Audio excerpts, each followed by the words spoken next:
Hello दोस्तों, नमस्कार। मैं डॉक्टर डी एन तिवारी आप लोग के बीच एक नई मेडिसिन लेकर आया हूँ, जिसके बारे में हम लोग चर्चा करेंगे। जिस मेडिसिन का मैं चर्चा करना चाहता हूँ उस मेडिसिन का नाम है एग्नास कास्ट। इसका कॉमन नेम चेस्ट ट्री है। यह एक औषधि पौधों से तैयार किया जाता है। इस मेडिसिन को तैयार किया जाता है। यह पौधा जो है, चेस्ट ट्री पौधा जो है, ज़्यादातर हिमालयी क्षेत्रों में मिलता है। हिमालय के जंगलों में, हिमालय की जितनी पहाड़ियाँ हैं उनके जंगलों में मिलती है। ज़्यादातर पहाड़ी क्षेत्रों में भी मिलती है। अफ्रीकी देशों की पहाड़ी में भी मिलती है। यह एक बहुत ही गुणकारी औषधि है।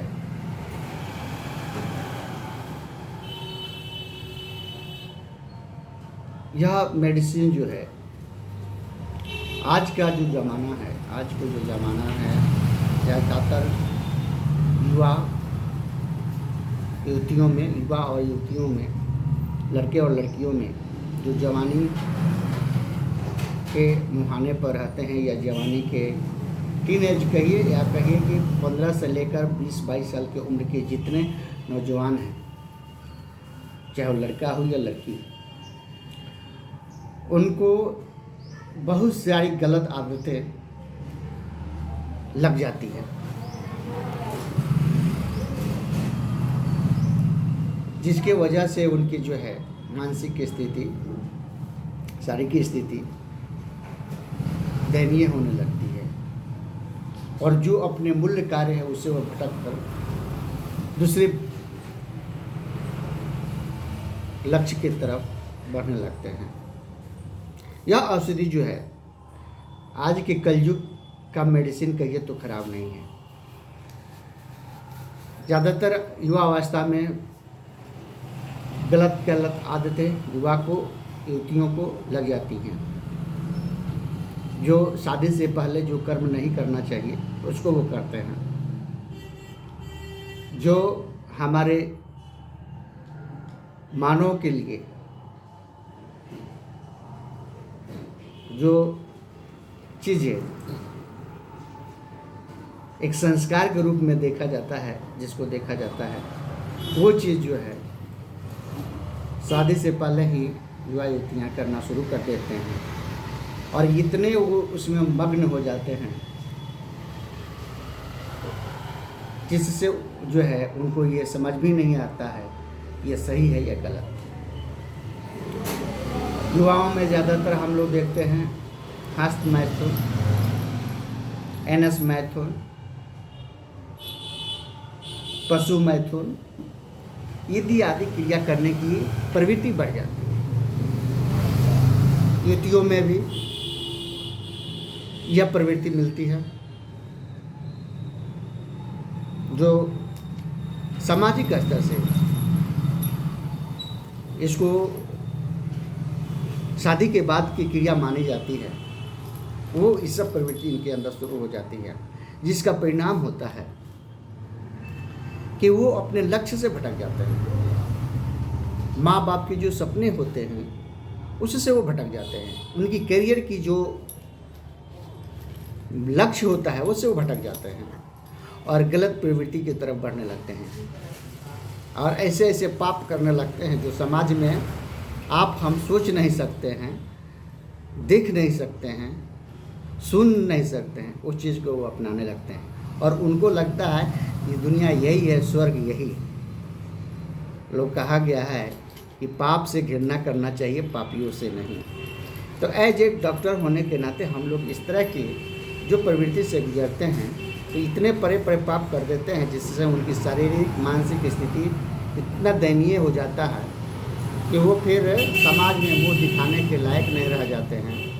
उनकी शारीरिक कमजोरी, मानसिक कमजोरी है ना, संतान पैदा करने की कमजोरी, क्षमता खत्म हो जाती है।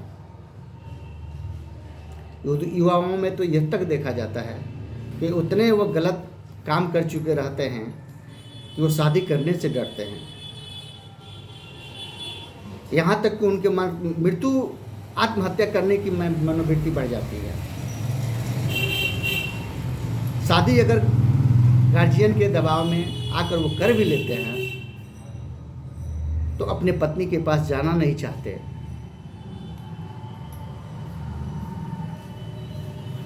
शर्म से भरे पड़े रहते हैं, उनके दिमाग में शर्मिंदगी भरी रहती है और दूर रहना चाहते हैं।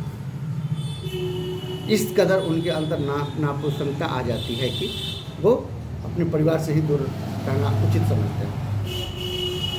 मानसिक स्थिति इतनी कमज़ोर हो जाती है कि वो घर से निकलते हैं कोई सामान लाने के लिए, रास्ता तक भूल जाते हैं कि वो कहाँ जाना चाहते हैं, क्या सामान लाना है वो तक भूल जाते हैं। दुकान पर जाने के बाद अगर दुकान पर पहुंच भी गए, जगह पर पहुंच भी गए कि ये चीज़ के लिए आए हैं, क्या लेना है वो भूल जाते हैं। सामान ले भी लिए तो पैसा देना भूल जाएंगे, पैसा दे दिए तो सामान लेकर आना भूल गए। इतनी कमजोरी, मानसिक कमजोरी आ जाती है और शारीरिक कमजोरी वैसा ही हो जाता है। जहाँ बैठे हैं वहीं थोड़े तो रहेंगे, कुछ भी उनके अंदर चहल पहल नहीं आ जाती। इतनी उनके अंदर कमजोरियां आ जाती हैं। पेशाब करने जब जाते हैं तो उनके अंदर पेशाब के साथ साथ बीज स्खलन होना शुरू हो जाता है।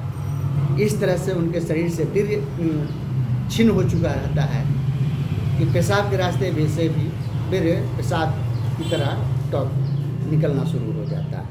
इतनी कमजोरी रहती है कि जिसकी वजह से वह संतान पैदा करने की क्षमता तक खो देते हैं। स्पर्म काउंट नील की तरफ बढ़ जाता है। स्त्रियों में भी यही चीज़ सेम देखने को मिलता है।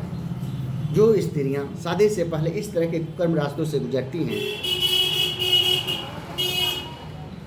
जिसे पाप समझा जाता है समाज में, वो इस तरह से शादी से पहले इस तरह के कर्म से गुजर चुकी रहती हैं कि वो अपनी मानसिक स्थिति और शारीरिक स्थिति तक खो देती हैं, जिसकी वजह से शादी के बाद वो बच्चा पैदा करने की क्षमता तक खो देती है और उनकी वेजाइना से सभी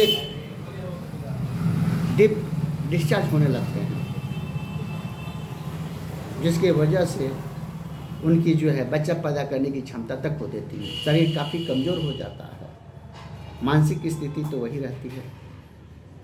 अगर शादी हो भी गई, अगर बच्चे प्रेगनेंसी रह भी गई तो बच्चे स्वस्थ नहीं होंगे।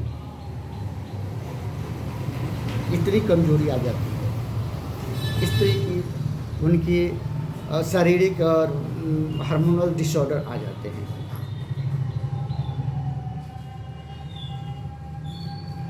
तो उस तरह के कंडीशन में यह दवा बहुत ही अच्छा है।